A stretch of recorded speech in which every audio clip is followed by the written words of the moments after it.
이곳은 시가현 오처시에 있는 미이데라입니다. 미이데라의 원래 이름은 여기 나와 있는 것처럼 원성사, 즉 일본어로는 온조지라고 부릅니다. 이 온조지의 유래에 대해서는 이 지금 미이데라의 그 절의 어떤 역사서에 의하면 38대 그 덴지 왕에게는 이제 오토모라는 이제 황제가 있었고요. 그 오토모 황제가 이제 39대 그 이제 천황으로 이제 즉위를 하게 돼 있었습니다. 덴지 왕은 우리 앞에서 잠깐 이제 말씀드린 것과 같이 그 백제를 구원하기 위해서 약 한 32,000명의 병력을 모아서 백제를 구원하기 위해서 한국의 백강의 전투병을 파견했던 천황이었습니다. 그 덴지 천황은 사실상 그 일본의 그 왕족들의 그 족보책이 있는데요. 그 족보책은 사실은 일본의 이제 역사서라고도 볼 수 있습니다. 그리고 어느 일본의 역사서보다도 특히 이제 인물에 대한 어떤 그런 기록은 그 신찬성시록을 따라갈 수 없는 아주 정확한 기록이라고 볼 수 있겠죠.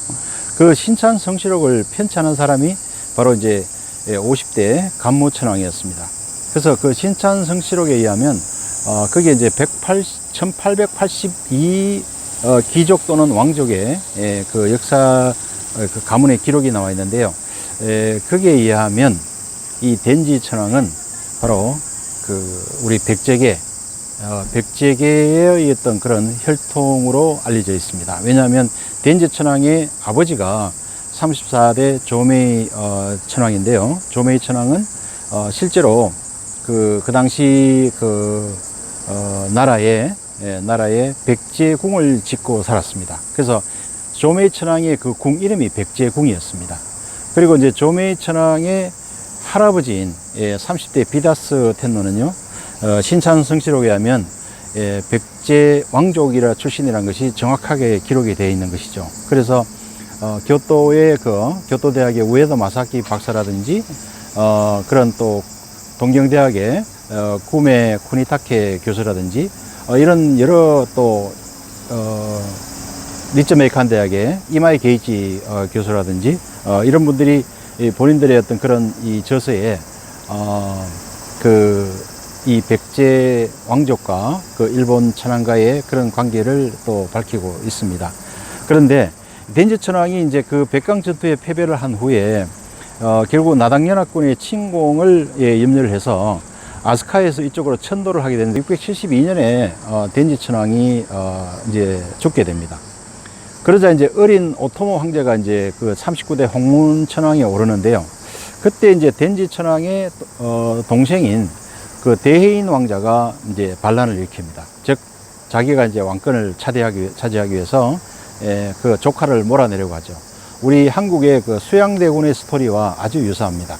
그래서 결국은 그 홍문 천황, 그 오토모 왕자와 그 다음에 대해인 그 황자 간의 전쟁이 이곳 시가에서, 즉 오움에서 벌어지는데 최후의 전투가 바로 인근의 그 카라시에서 벌어지고 거기에서 이제 오토모 황제가 패하면서 결국은 덴지 텐무 대인 황자가 40대 텐무 천황으로 이제 등극하게 됩니다. 그래서 그 이후에 바로 이 오토모 홍문 천황의 아들이 아버지의 어떤 유해를 이렇게 달래기 위해서 이곳에 절을 지었던 것입니다. 그런데 그때 이 사찰이 있기 전에 이곳 땅 이름이 전원성읍이었습니다.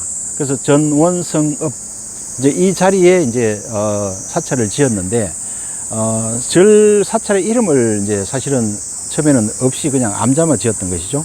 그런데 이제 이 40대 대무천왕이 결국은 자기 조카를 죽이고 자기가 왕에 올랐잖아요. 그러니까 그 미안한 마음에 그 40대 대무천왕이 직접 그 전원성읍에서 중간에 두자 원성 요 두 자를 따서 이 문패를 하사합니다. 그래서 그 이후에 이렇게 이제 원성사, 즉 온조지라는 절이 되었습니다.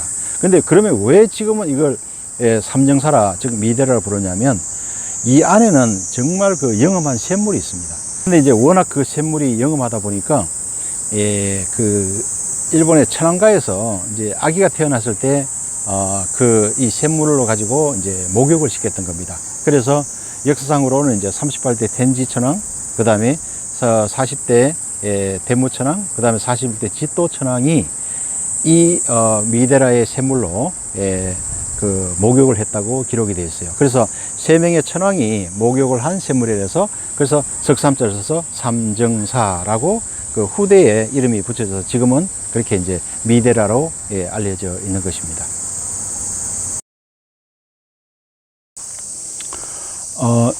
뒤쪽은 바로 이제 금당입니다. 그 미데라의 그 본전이라고 할 수 있죠. 예, 그래서 이곳에는 이제 여러 불상들이 모셔져 있는데요. 그 메인 불상은 비불입니다. 그래서 비공개가 되어 있고요. 메인 불상 이외에도 또 뭐 셔토쿠 태자의 입상이라든지 또 부동명상이라든지 많은 그런 이제 불상들이 안에 안치되어 있습니다. 그런데 이제 이 금당 건물과 우리가 앞서 들어왔던 인왕문이라든지 이런 문들은 사실상 처음에 다 한번 이렇게 폐사가 됐다가 없어졌다가 새로 건축된 것입니다. 그게 무슨 말씀이냐면 그 1592년에 이제 토요토미 히데요시가 이제 명나라를 정벌한다는 명분으로 이제 조선을 침공을 합니다. 근데 그 전에 사전 작업을 일본에서 한 게 있습니다. 그게 뭐냐면 이제 혹시나 일본에는 이 한반도에 관련된 지명이나 이런 장소들이 너무 많기 때문에 혹시나 이 현지민들의 어떤 그런 반발을 염려해서 그 일본에 남아있는 한반도의 잔재들을 한번 청소를 합니다. 그러니까 실제 뭐 이름 같은 것을 다 없애거나 또 장소를 또 없애거나 이렇게 이제 많은 작업을 했었는데요. 이 지금 미데라는 그 일본의 당시에 4대 사찰에 들어갔습니다. 4대 사찰. 그러니까 4대 사찰은 그 규모 면에서도 제일 크고요. 또 중요도에서도 그만큼 이제 아주 그 중요한 사찰이라는 의미죠. 그래서 나라의 이제 동대사, 그리고 흥복사, 그리고 이제 이 시가의 엔야쿠지와 미데라, 이것이 이제 일본 전국의 그 규모나 중요도에서 높은 4대 사찰 중에 하나였던 것입니다. 그런데 그 미데라가 이렇게 중요한 사찰이 된 것은 바로 미데라에 있는 신라 선신당 때문이었습니다. 미데라는 그 신라계 도래계 스님인 엔친 스님이 당나라에 이제 유학을 갔다 온 후에 859년에 이곳 주지로 임명이 됩니다.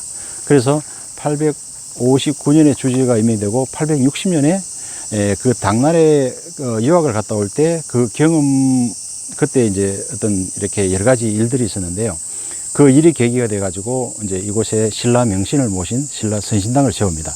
이것이 이제 미데라의 그 하나의 시작이다, 이렇게 이제 볼 수 있습니다.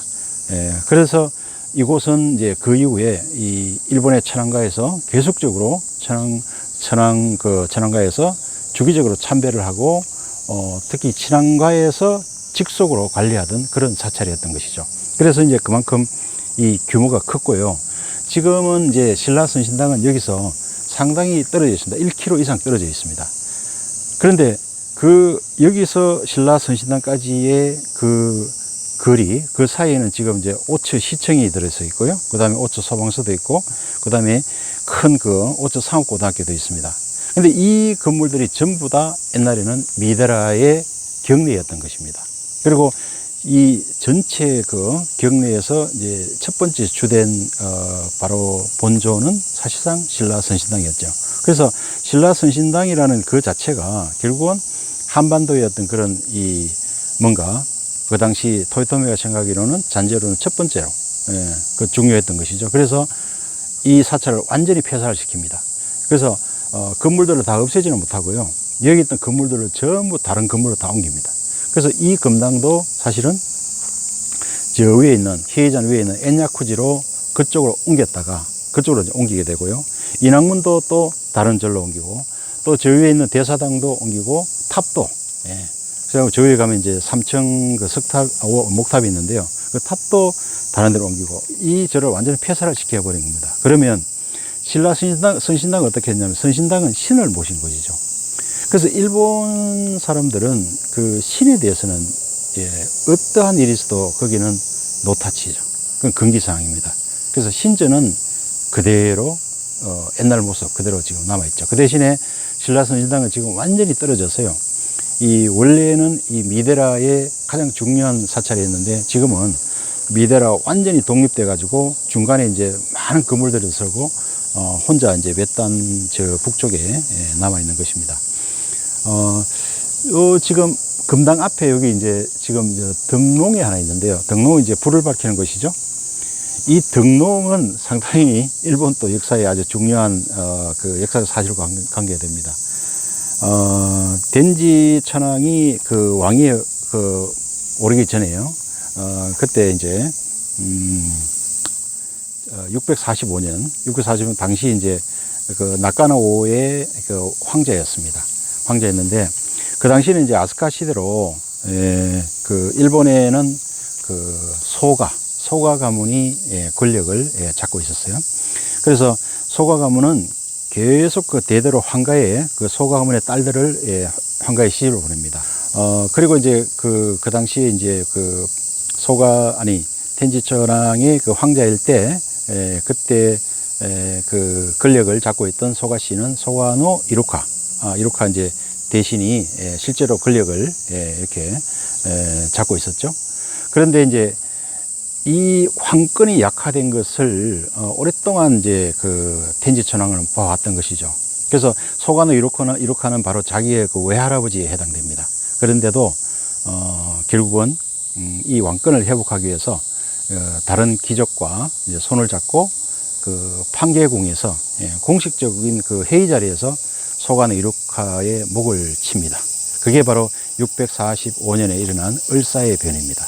그래서 그 을사의 변으로 이제 일본은 이제 귀족에게 넘어갔던 황권이 이제 다시 천황가로 되돌아온 거죠. 그래서 일본 역사에서 이 645년에 을사의 변을 그 다음에 그 이후에 텐지 천황이 펼친 그 개혁을 최초의 개혁이라고 합니다. 그래서 그걸 우리가 대화개신, 즉 다이카 가이신이라 해서 일본 최초의 혁명으로 일본 역사에서 그렇게 가르치고 있죠.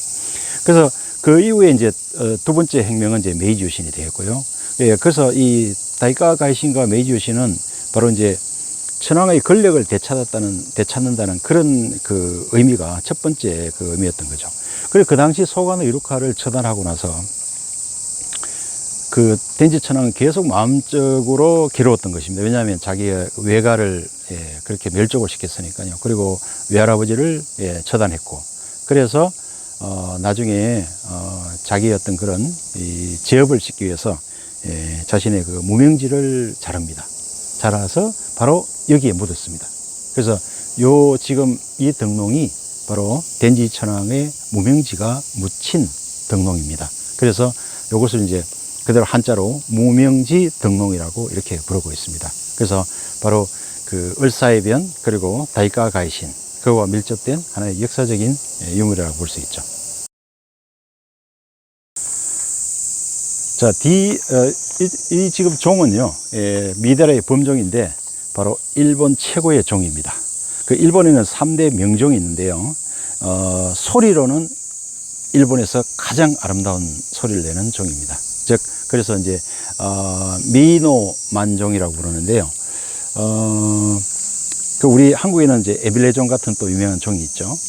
그래서 일본에는 이제, 그 소리, 그 다음에 종의 어떤 그런 자태, 그 다음에 여운, 요것을 따져서 이제 3대 명종을 뽑아놨는데요. 그 3대 명종이 전부 교토에 있습니다.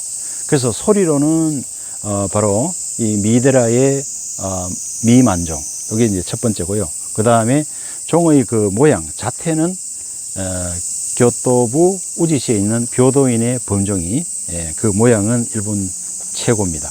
그 다음에 세 번째 이제 종의 여운은 역시 교토부에 있는 진고지의 종이 여운으로는 최고랍니다. 그래서 이 종을 치면 소원이 이루어진다 그래서 이것은 이제 굉장히 좀 한번 치기가 굉장히 어렵고요.